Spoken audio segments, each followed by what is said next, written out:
Hello and welcome to Connect to Love here on PRN FM, where each week is an amazing exploration into the many facets of our connection to love, oneness, and the human spirit.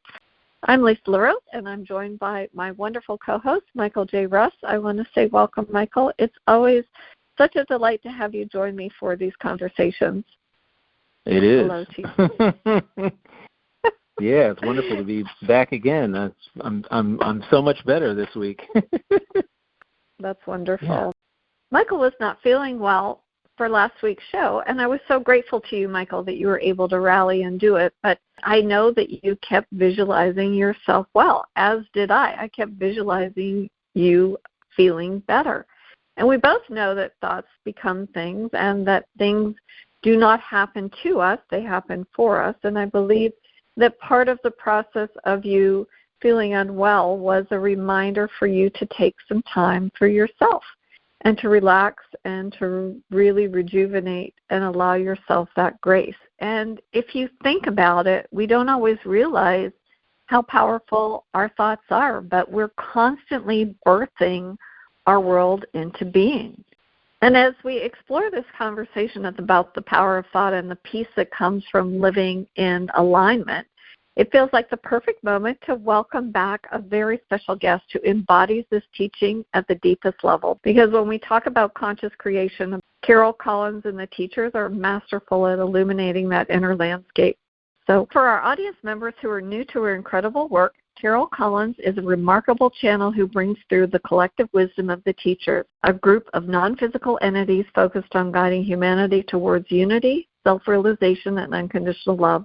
Through Carol, the teachers offer practical, grounded guidance on shifting our perceptions to create a life of joy and abundance. Carol's work at channelingtheteachers.com offers a clear path to understanding your own inner guidance system and living a life of true alignment. Carol and the teachers share the beautiful understanding that the most profound transformation occurs when we stop trying to force things and start aligning our internal state with the universal flow of peace. We're absolutely thrilled to welcome back our treasured guests, Carol Collins and the teachers. Thank you. It's always an opportunity to engage with you guys, which is fun, and also with the audience, knowing that they're out there and they're listening and enjoying it, and that's also fun. And then, being a part of the movement towards happier and healthier. A lot of people call it different things. The religious community says that we're embarked upon a new age, and the spiritual community says we're embarking upon a conscious shift in mindset. Then the everyday person just says, I think wellness is important to me. I'm glad that my company is adding wellness programs. And so in that way, they're not giving it a label or a title, but they are saying, yeah, collectively, we're all appreciating the idea of moving towards healthier emotional engagement with each other. And that's meaningful. And that's what they talk about. That's what the teachers talk about. People are doing it, but it's what the teachers talk about. And they talk about it in ways that are meaningful for the subconscious mind, because that's the one that manifests life to us. And so there's always, a mix of topics in their workshops and in the private sessions that are specific to the people that are there. And they bring up ideas and creative ideas, but they also talk about how magnetic attraction of thought works. And it's not just if you're happy, try to stay happy. If you're happy, then you're drawing happiness to you. And when you have more quantity of happy, you get to use it in the future. And that's the phrase that they're using a lot lately, which is you get to. If you have it, you get to use it. If you have it, then you will use it. And so, gift giving is what they do. It's gift giving all year round. Beautiful. But I'm excited to be here. Thanks for the invite. Mm-hmm. No, that's fantastic. It made me think of when you said you get to, I thought about having this amazing backpack, this spiritual backpack where you could pull things out. And the teachers give us that backpack that we get to take to our Earth School. They allow us to have all of these wonderful gifts within there that, okay, let's pull this out. Let's practice this. And I really love that. Get to. I like that. We get to focus, and then we get to see afterwards what our life is about. We get to. And so what do we focus on? Right now, most of the world is focused on gift giving. And it's really not about gift receiving. It's about gift giving. And so they talk about the energetic draw month to month to month, so the month of December, so to speak. And the month of December is about appreciating humanity. And so, when they put it that way, I was like, wow, that's true. It is about gift giving. It's about putting a smile on somebody else's face. Birthdays are like gift getting, and we're all excited about that. And it's with the holidays. Hopefully, everybody gets some gifts. But really, our individual focus is, ooh, what do I get this person? What do I get that person? I want to get this person that. I want to get this for that person. And our our own self ego about, well, what am I going to get? It really isn't even in our thought process. Not really. Yeah, really. And even when somebody asks us, well, what do you want? Then we really have to. It's not like we have a list prepared. Normally of well, I really am expecting or hoping to get this. So will you buy it for me? No, it's not like that. It's what do I get to buy other people to cause them joy, and it's fun when you think of it that way. It is, and it's a great reminder to allow, and enjoy. I think that so many of us, we try to force things, and when you said that, it's a great reminder to be just in that appreciation and align that internal state with that flow of allowing things to come in, whatever is meant to unfold. It's really beautiful. I so appreciate that. Sometimes we get so distant from that teaching, and I really so appreciate about the teachers. It's allowing us to really have a blueprint for what it is that would make our lives easier. And as you mentioned, this time of year, we're not really thinking about what we're going to get. We're thinking about what we can give. And that's really heart-opening. I think it's really beautiful. It is. And the appreciation is in the air. It's everybody is appreciating having family and friends and children and grandchildren or coworkers or whoever it is. Everyone is appreciating people. And sometimes people say, well, I'm not really appreciating anybody. I'm just buying presents. It's what we do. But when you buy a gift, you're appreciating that you know them. There is appreciation woven into the experience. That the desire to go shopping, the desire to spend money on other people or to spend time and creatively make something at home, they're intrinsically in that. What you're really saying through that gift giving is, I appreciate that you are in my life. I appreciate you and you and you and you and you and you and you. And all of you I'm going to send cards to, and all of you I'm going to send cards and gifts to. But there's still this person by person, we are intrinsically using appreciation through our gift buying. And this season has been, thousands of years old. But even before that, there was gift exchange. And the month of December has just always been a special month, the culminating month of the year and whatnot. And so it's just this dominant, historic human thought. History is history, and history provides thought, and history provides experiences. And in those thoughts and experiences, there are different emotions built in. And in December, according to the teachers, it's the most dominant emotional wavelength is, I appreciate mankind. And we add on, different things that we do to show, to have evidence that that's true. And they said this is a wonderful time to just know that it's a healing month. It's a culminating month for the year, but it's also a beautiful way to prepare for the upcoming year. You end on a high note, so to speak. Great. I agree. It's a great healing month, if you see it that way. Let's hope that's the case. A lot of people But even if you don't, the subconscious mind sees the emotional wavelengths in the air, and they see through time and across geographic space.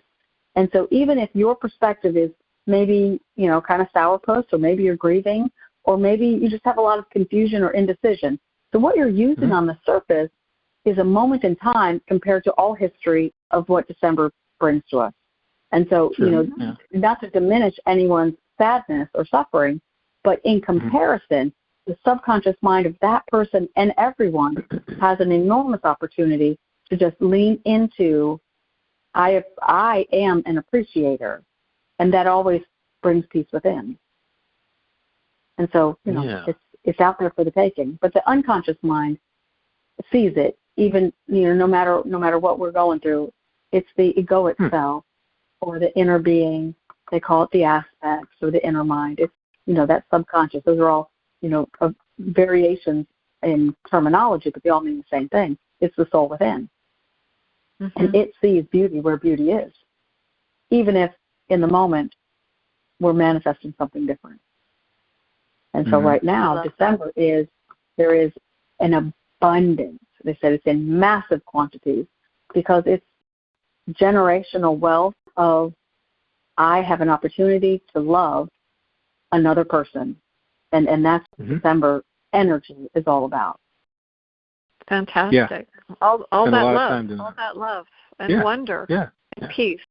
I have a question, because within that season of love, and I was thinking it's a greater quantity of love that's being feeded into the grid, but as people are rushing here and there, how can we I was wondering if you had any insights as to how to create peace from the inside out so that we can add that to the grid as well, because sometimes there's a little bit of disruption, disharmony, and how do we bring in more peace and more joy so that we can truly feel and embrace all of the beauty of the season?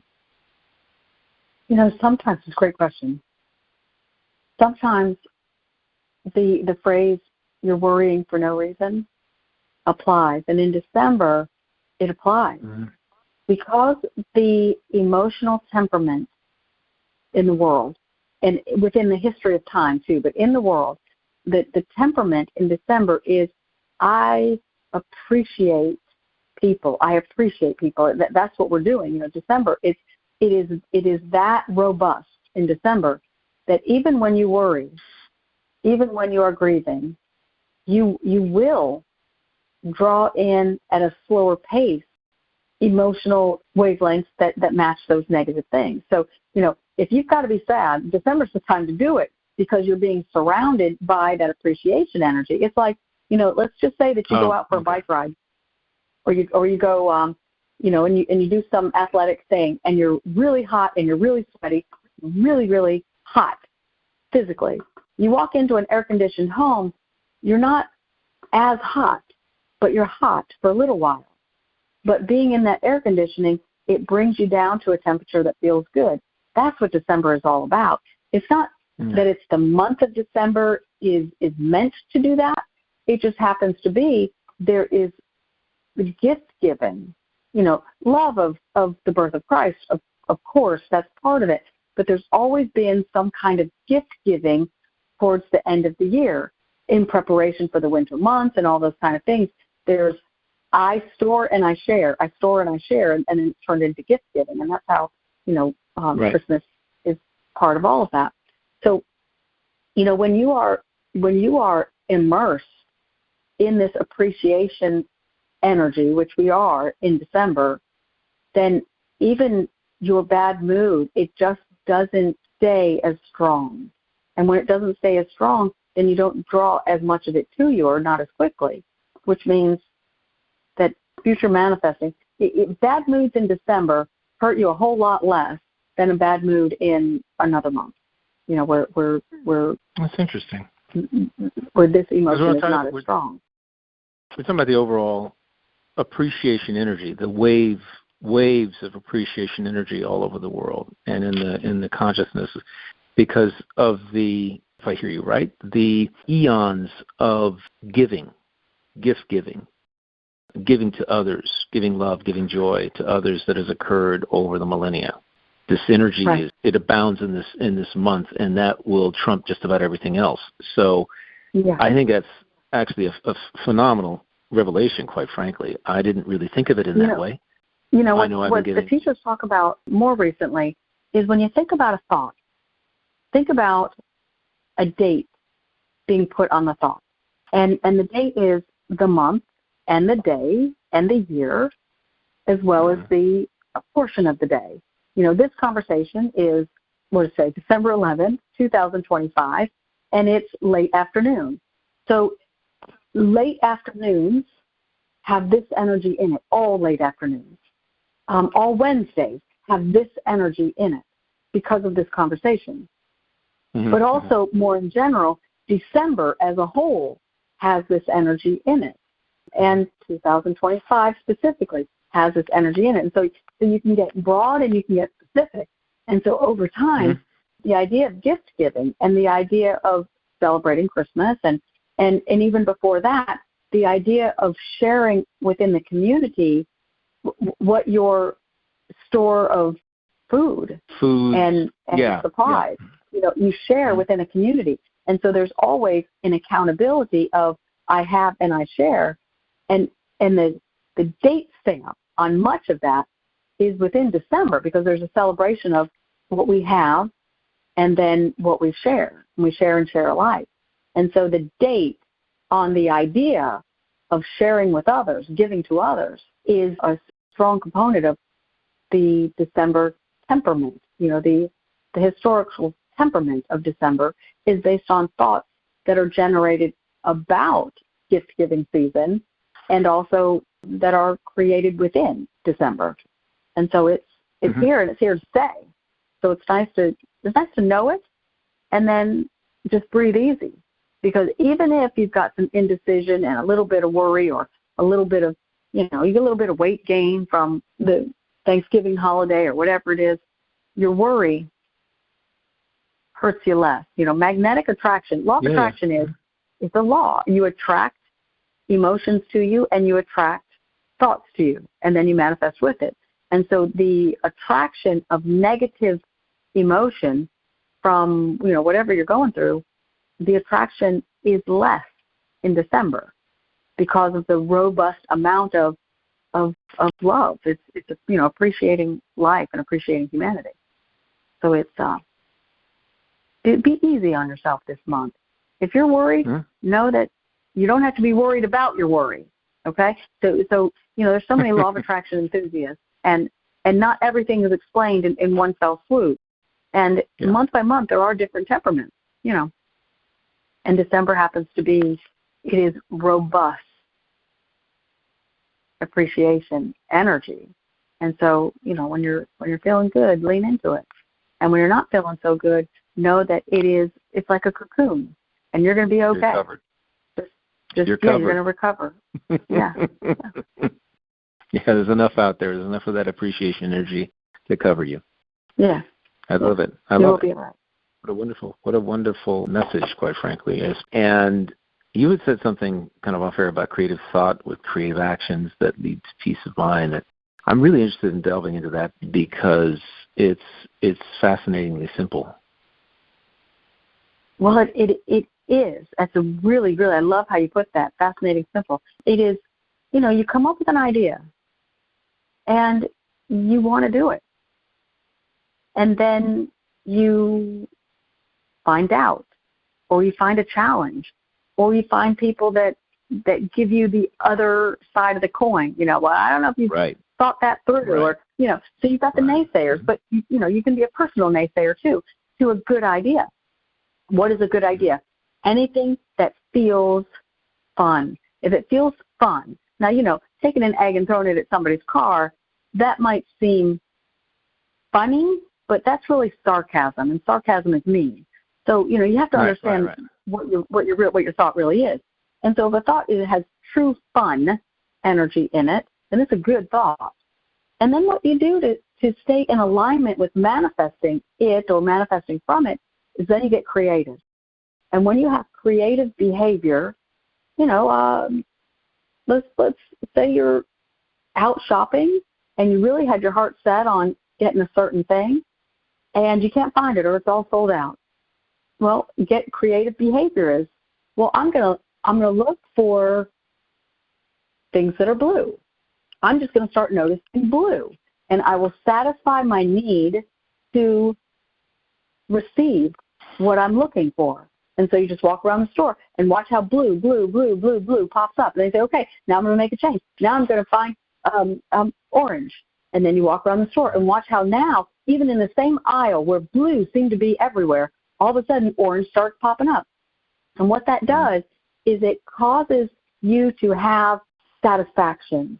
And when you have satisfaction, then you bring the playing field back down to even. And when it's even, then all you have to do is just breathe easy, and another thought will come to you. Maybe it's another store, maybe it's calling somebody, maybe it's getting on Amazon or whatever it is, but another good and healthy thought will come to you, and your emotions will come down. So, creative behavior to stay happy, because sometimes it's not easy to stay happy. You're, let's say that you're walking down the street and you're having a really nice walk, and you see a mailbox that somebody had backed into and was broken in half. Now, it's not your mailbox, but you still see it. And when you see it, something registers in you that is an oh no. And then I hope that's okay. I hope there's no more vandalism in the neighborhood, or I hope those people are able to repair it okay. There's a quick concern about your fellow man, right? So you were on your walk, and then you were presented with something that showed, you're using friendly, and then you're presented by way of something that's on the walk, you're presented with unfriendly. Well, now you got to get creative. Oh, I love taking a walk. That's one. I love being in a neighborhood. I love being outdoors. I love seeing things. I love helping people. I love knowing that I'm a good thinker. I know that I could really think about a lot of things. Right now, I think I could think about maybe I'm going to take a little bit of time on this walk and think about how many ways I know how to tie a shoe. I could tie it with my right hand. I could tie it with my left hand. I could maybe use my teeth. I could make 2 bunny ears. I could make and so creative, it's funny, right? But it is a distraction from the obvious downer. It's an obvious downer. And somebody's broken mailbox certainly isn't the worst thing that you could see out on a walk, right? Yeah. But the idea is, if you prepare your mind ahead of time, well, what are some creative thoughts? Well, I could think about, origami. I could think about how many different ways I could make a paper airplane. It's, and it can be anything that seems like a fun distraction that keeps your mind busy for about 3 minutes. And after about 3 minutes, you have altered your draw. You've altered your draw enough that walking by that broken mailbox does not draw oh no energy to you. And, if you do that often enough, then the mind will stop bringing you awareness of the oh no's that are in your vicinity. And then you just feel like life is really, really good. You don't know what everybody else is complaining about, but you feel really, really good. And so it's, creative. When you have a creative idea, and that might be going for a walk. It might be losing weight. It might be getting a new job.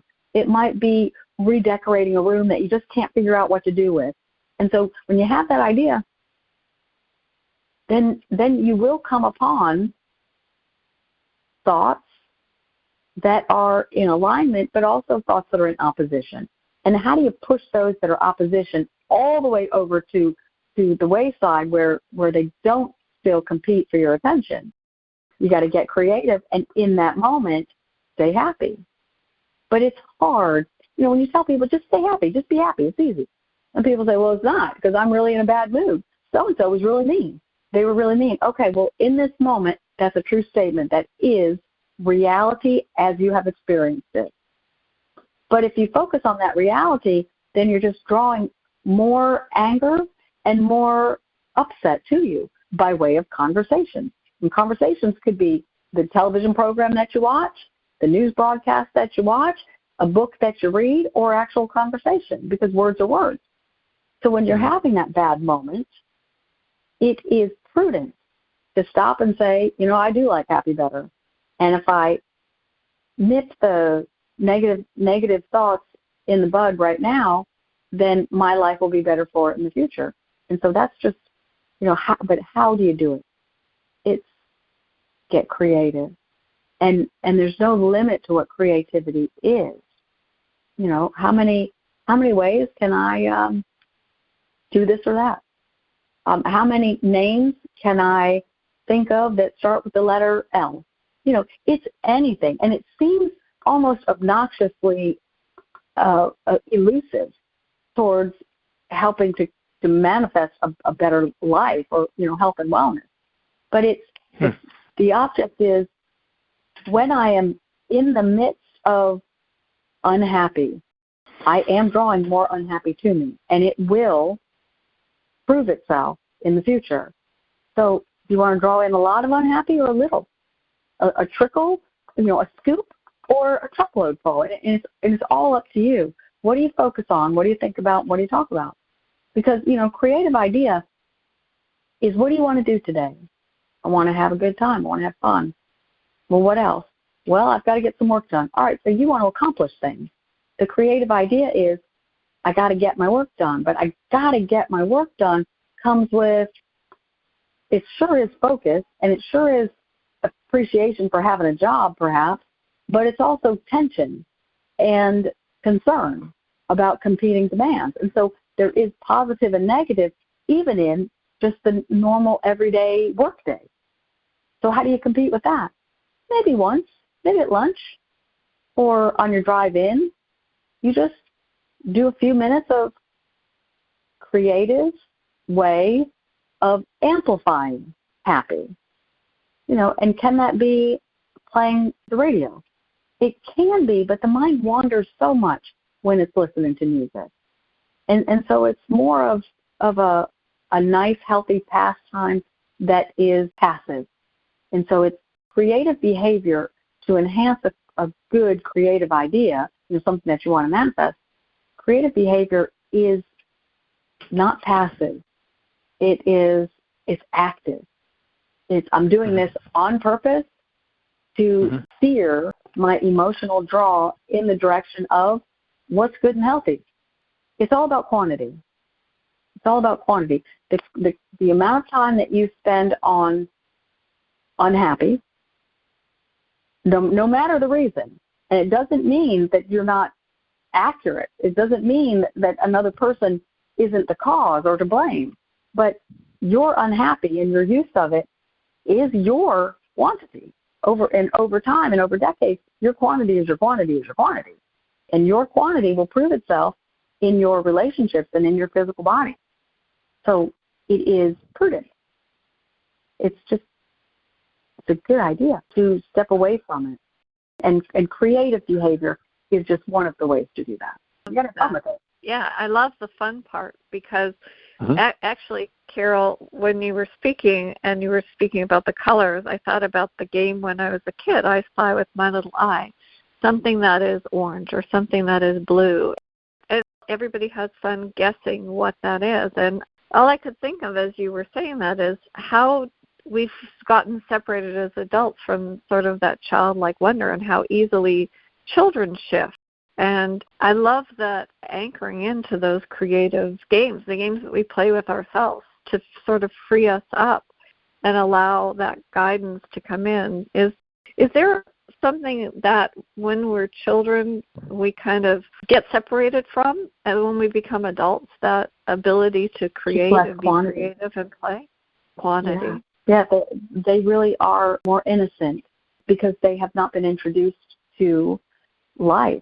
Life experience and responsibilities and adulting, it shows up at different points in time, but it shows up in high school because you're responsible to get ready for college or for the work life. And in your 20s, you've got some freedom, but you are now adulting, but you've got a lifeline, right? In your 30s, you're expected globally, to be adulting on your own. And then, as you move forward in life, it's not aging. We have more days under our belt and more weeks and months and years under our belt. But aging is a process of, unfortunately, having accumulated negative emotion and negative experiences in our lifetime. And so it's all about draw. So when you think of it like a penny jar, you've got a penny jar, and the object is to keep the penny jar with as few pennies in it as possible. And you can't pick the penny jar up, you can't dump it out, you can't start over, and you can't reach in and take anything out. In order to take something out, you have to be someone that does really good and healthy silent meditation, because then your non-physical team takes the negative emotion out. But, aside from that, what you put in the jar is what you work with as you get older. And so positive emotion never harms you. It enhances you. It keeps you young. It keeps you young in thought, in behavior, and in your physique. It keeps you nimble and flexible. But it also keeps your skin smooth and your hair the color that it is naturally. When someone just naturally gets older, you have more experiences. And those experiences, when you start adulting, not all experiences are easy. You look forward to it until you're faced with it. And now you have the challenge of, how do I remain as happy as possible? So, children are healthier emotionally. They're freer. They bounce back. They heal faster. They have less or no worries and responsibilities. They start adding responsibilities based on home life and the expectation of school and grades and chores and timeliness and do this, don't do that, and public behavior and all that good stuff. And so they learn what is right and what is wrong. And what is right is a cause for happy. And happy, it doesn't heal negative emotion, but it certainly does promote healthy. But negative experiences, once they're in your life, it's an accumulation game. And so, when you think about the jar, and it's an immobile jar, and you can only put in it, you can't take out your non-physical thing, but you can't. It's every time that I have engaged in a negative thought, I'm adding a penny to the jar. Every time I engage in negative conversation, a penny goes in the jar.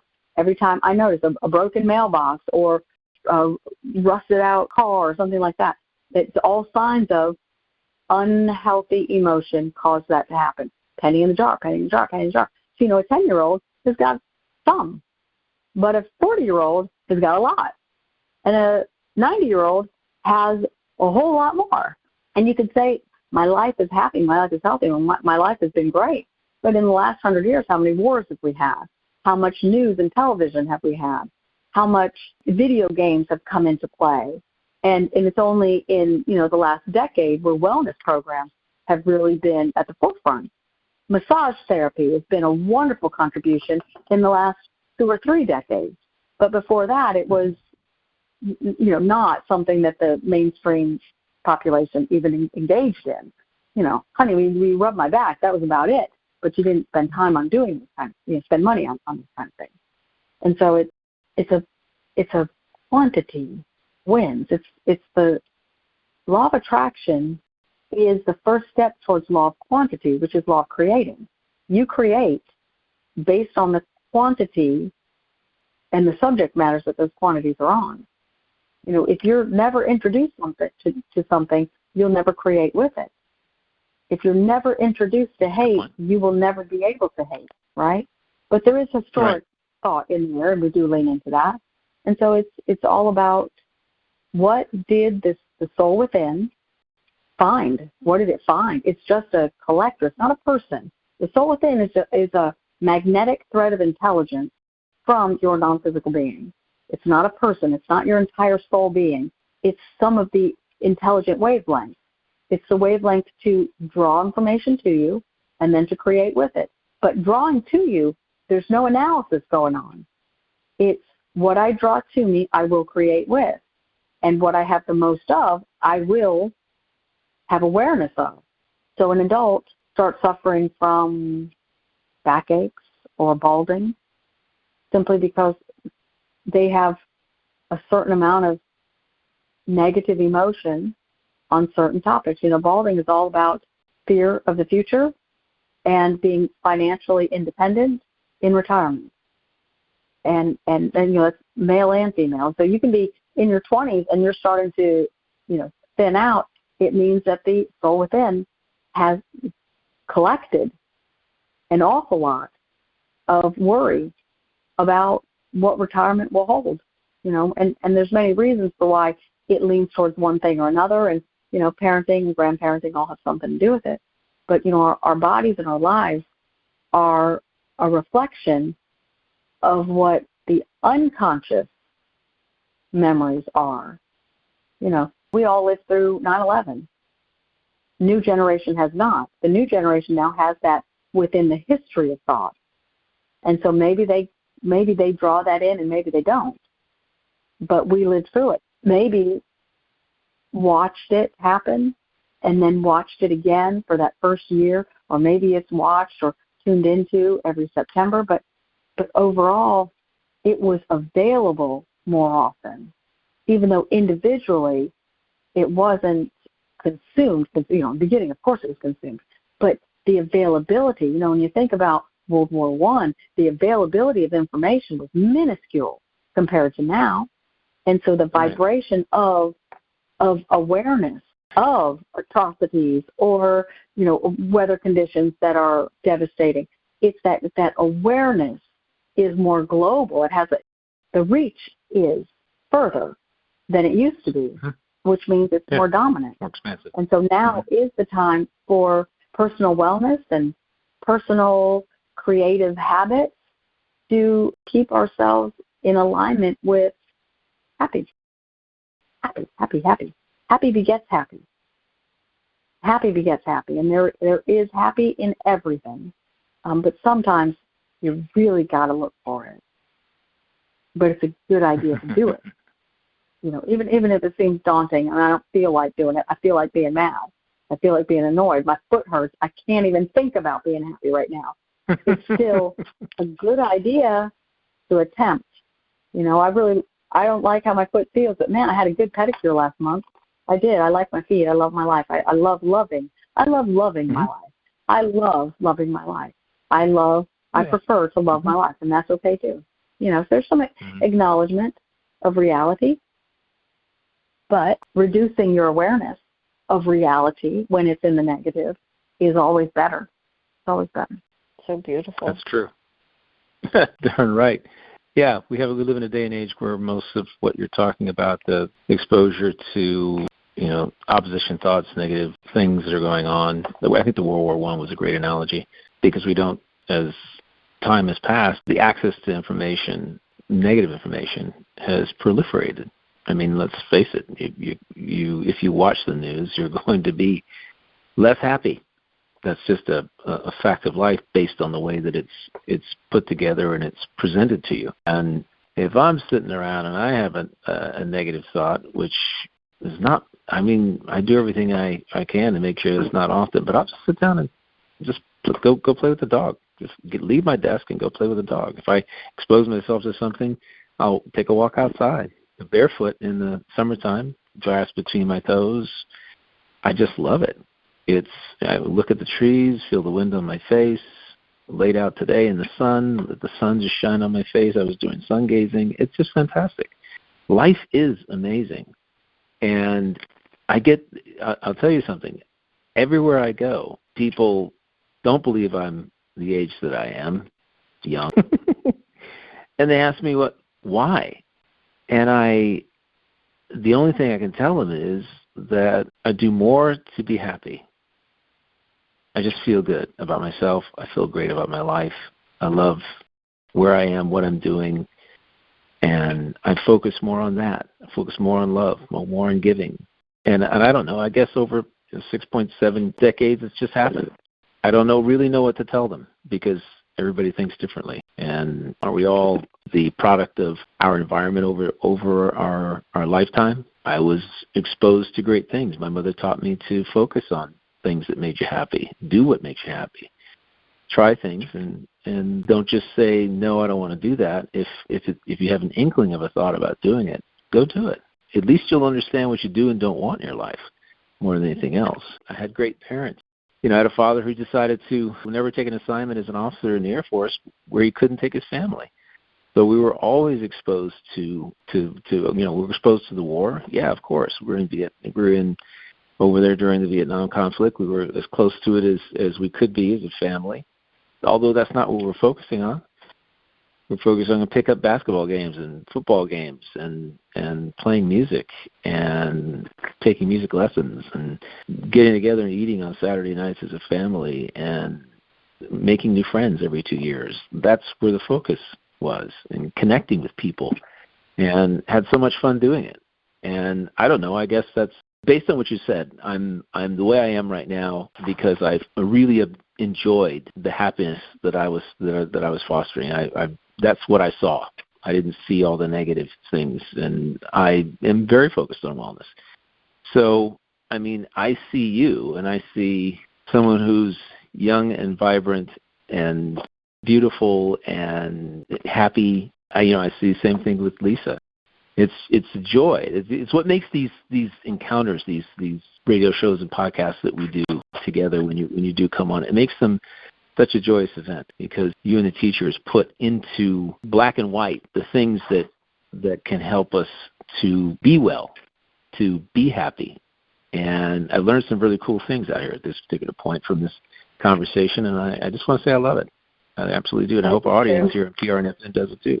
Yeah. It's the perfect energy to carry us into the new year, really, because Absolutely. we're stepping into a new cycle and new opportunities to birth something new into being. They say that next year is a one, which is all about creation, which I so in alignment with this topic, Carol. So I'm really grateful. Exactly. And I just want to mention, because it's for anybody who is tuning in that is looking for more assistance or perhaps some more guidance, Carol and the teachers offer a variety of monthly live stream workshops that are available at channelingtheteachers.com. Both are knowing and resonance workshops, as well as some of the class schedule.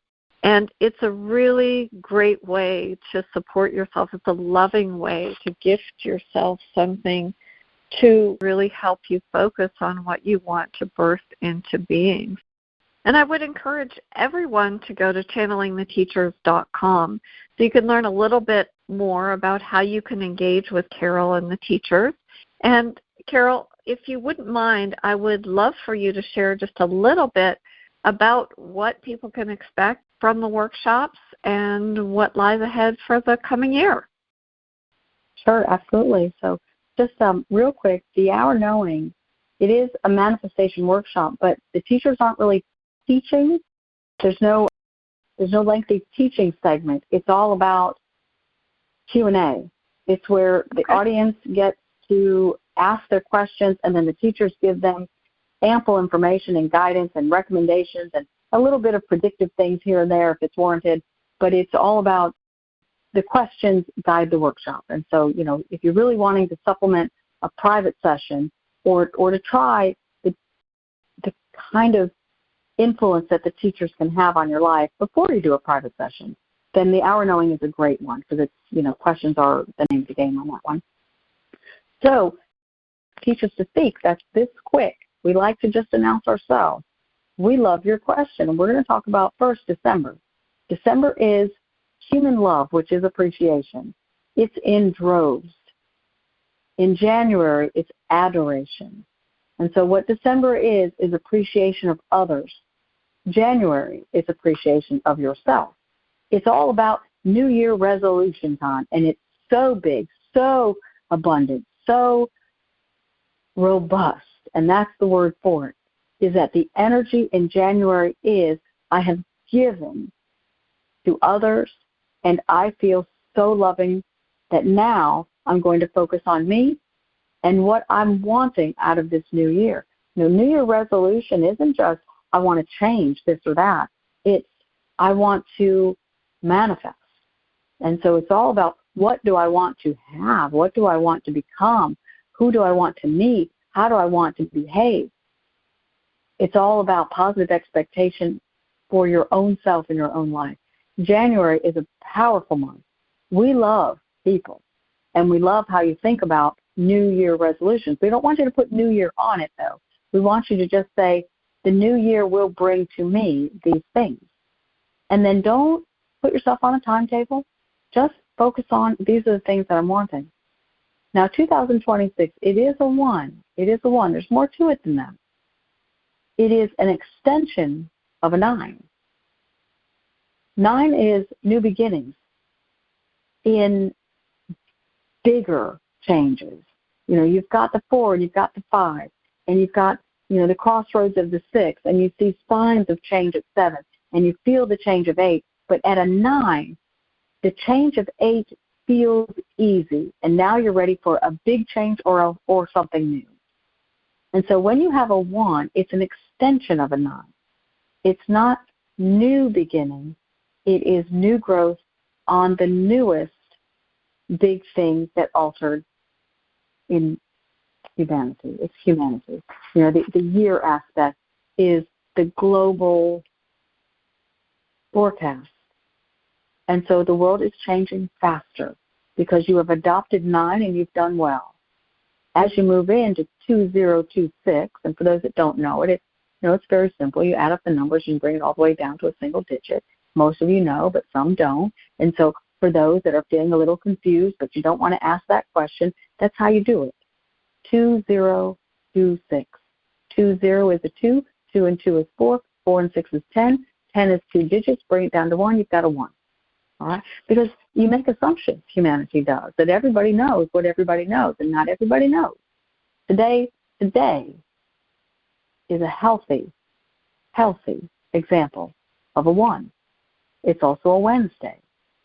And if you do all of that, it does fall into numerology, and so we won't go into the depth of it, but if you do what a Wednesday is, it equals vitality. Although in the more recent decades, Wednesdays are viewed as hump day or the challenging day. You got to get through Wednesday, and then you're looking at the weekend. But it's not that way. Wednesday is vitality. The idea of numbers and the number sequencing, and where numerology has become something that people really look forward to and try to use, is that 1 through 9 is what you really need to know. 1 is an idea, and it means happy idea. And when you have enough happy on that idea, then you step forward into a 2. But there's many times that we have doubt or aggravation, and we give up on an idea. That means the idea stayed at a 1. It never moved forward. But when we stay positive and hopeful and happy, then it moves to a 2. 2 is gathering of the energies on the positive energies on the idea that we have. 3 is the non-physical team of you has put a plan together. By that time, they know where your thoughts are going, where your ideas and where your motivation is, and they've put a plan together to help you get it. 4 is all is well. Keep drawing positive energy on the idea. 5, imminent change is ahead. Positive change. And so many think of 6 as the crossroads or the hurdle. And it's negative thought pattern on what number 6 is. 6 is the opportunity to harness positive emotion in greatest quantities. Because at a 6, you get the choice. That's really what it is. It's not a crossroads, it's the choice. Do I continue with this idea? Do I still love it? Or is it time for me to set it aside and move forward with something else and go back to a new one? And if you love it, then love it. And if you do, then you'll eventually step into a 7. 7 is you start seeing evidence of what you were wanting. 8, you have evidence for you, because in a 7, evidence might be that other people have it. And so it is touch and go sometimes, because a 7 could draw in envy, which pulls you back into a 4, and then you have to walk the walk again. And so when you see evidence, know that evidence is an opportunity to add appreciation, that it is available, it's just not mine yet. In an 8, it's yours. And so we have 8, and we've got double and triple and quadruple 8, and that just means that we've had it and we've loved it, and it's growing, and we still love it. But at some point, all people need growth. And sometimes, some 8s, some topics that are immersed in 8, sometimes we just want something new, that we feel satisfied, it feels enough. And then we want to shift into a 9. Now, a 9 means that very same topic in a much bigger way, or we set it aside and we go for something brand new. And so it's 1 through 9. And the world today is in the concluding month of a 9, which is closing the chapter on whether we're ready to shift into a friendlier race of people. And next year, it's the preparation for being able to draw friendly in. And then 7 and beyond is, follows that same numbering sequence. It's all about power of 3 and the power of 3 times 3, which is 9. And then moving forward with what we have newly adopted as the 9. When you are forecasting what 2026 will be, we want you to say what 2026 will offer to me for 2027 and 28, because it goes in 3s. So here you are, and we are closing in on the end of a 3. And so a new 3 is opening. And so it's 26, 27, and 28. So 26, it is a 1, and it is a new beginning, but it's also an extension of the third set of 3 that is coming to a close now.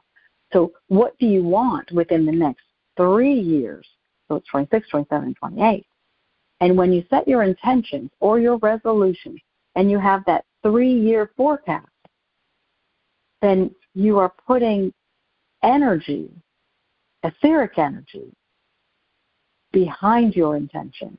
When you say, this is my intention for 2026, then what you're offering to your future is, I want 1/3 of what I could have. I want 1/3 of my potential.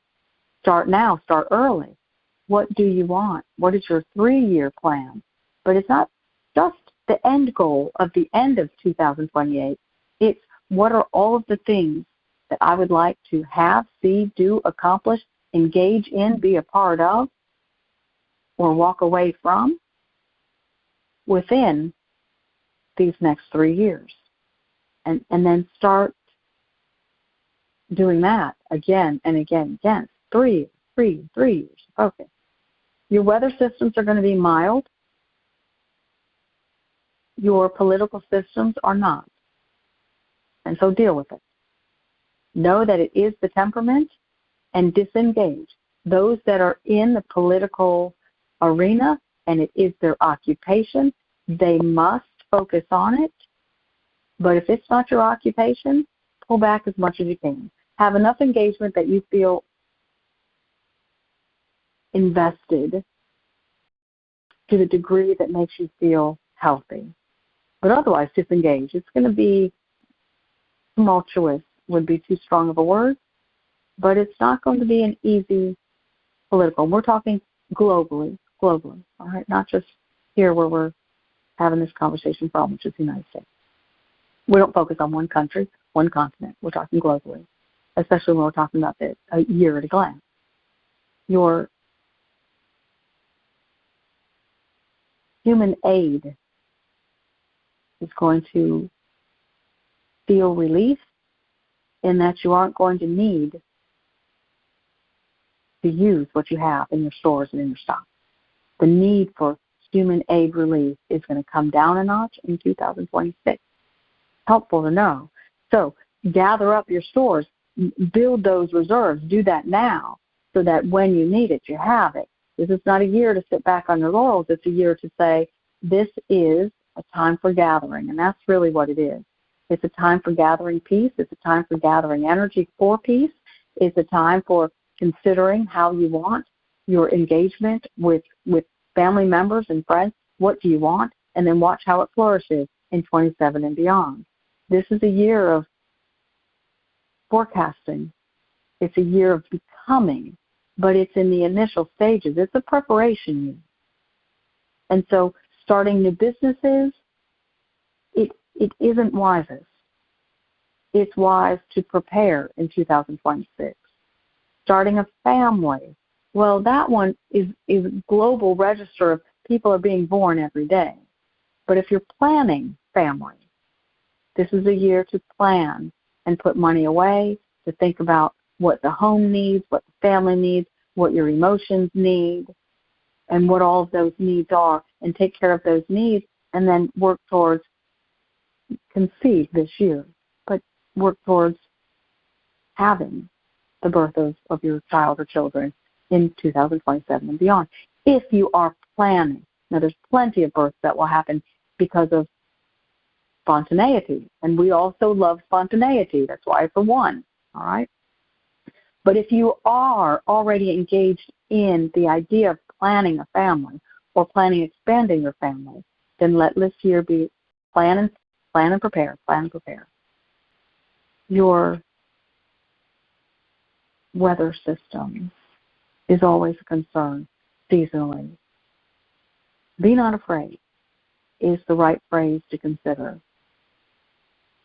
In global perspective, your weather systems and your storms and the ramifications on land and human life and also your aquatic life is going to be easier. We're not saying it's not going to be there, but it will be easier. The temperament of humanity has shifted into a healthier position, and so we are happy to watch what the world does with it. Those that are aware and those that are not aware, all alike, it will be an easier year emotionally if you stay away from things that are offered to you that offer the opposite. Your entertainment systems and the things that you do for entertainment. The things that you do for entertainment are a vast many things. Choose the one in 2026. Choose those things in 2026 that are friendly. That's what we would advise. And then 2027 and beyond, reap the benefits of that preparation. It's harnessing the power of positivity in 2026. And with that, we think that's a broad brush, we know. But those are most of the things that people really care about. What's my political system going to look like? What's the weather going to look like? What's the temperament of the world going to be? There's going to be some ups and downs, but you're going to have more ups than downs in this upcoming year. Personally, individually, make decisions based on friendly, and you will reap the benefits of it in the years to come. That's what we have for you. Thank you so much for the opportunity to speak. Thank you. Well, that was beautiful. Beautiful. Absolutely. Amazing. And what a beautiful reminder to be very conscious of the direction and creation. I think the exercises that you gave us are so powerful and poignant and so apropos. And I keep going back to the word that you gave us in the last episode you joined us, and that's the word delight. And I kept meditating about that word, Carol, and the fact that they kept speaking about it, and I thought, delight, and it was all about bringing in more light, and being light, and really committing to what they speak about, bringing things in for self, cultivating that, and being kind and gentle with oneself. It's just so beautiful. I'm really speechless. There's a lot to think on. And I agree. And it's been a wonderful show. And Carol, thank you for coming on again. Really do appreciate you and the teachers. And we're going to do this again. Let's make it a point to come back and visit this conversation or something that the teachers would like to expound upon at that particular point in time. But thank you. We know you got to go. Yeah, you're welcome. You're welcome. It's always a pleasure. Thank you for always having me. And thank you to all the listeners who are eager to have the teachers and myself on again. It is a fun monthly thing. Gosh, I look forward to it. It's such a healthy contribution to what people have to choose from. It's good. Yeah. I appreciate it. It is awesome. And I like being able Thank to contribute. It's nice. It's such a gift. And you fill every episode with so much love, both of you. And I'm just grateful for the time that you share with me and the audience. It's delightful. So thank you. And until next time, looking forward to what's next to unfold. Take care and be in peace.